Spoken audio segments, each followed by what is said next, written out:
And when I think about UAVs and even directed energy, and in a sense of directed energy in the high power microwave, is that there's this thing coming called counter-UAS.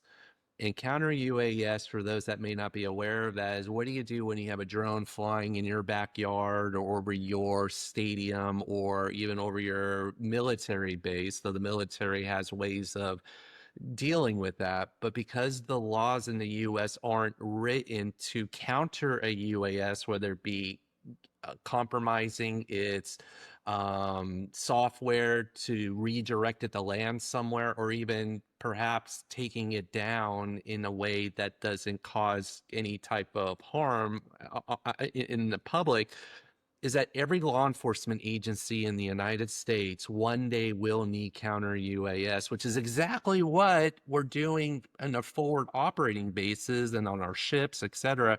So That's right. there's this tremendous opportunity for what we're talking about right now that all need ground-based segments anyways, with the high Right. capacity compute, with 6G satellite. Call it private sector government, but really, your local governments, state governments, et cetera.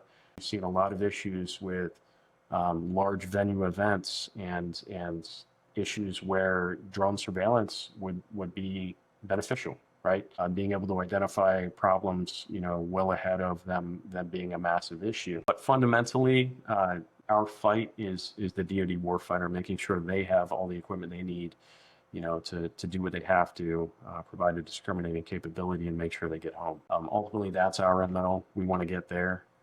How we get there is not as critical to me as making sure that we get there as fast as possible.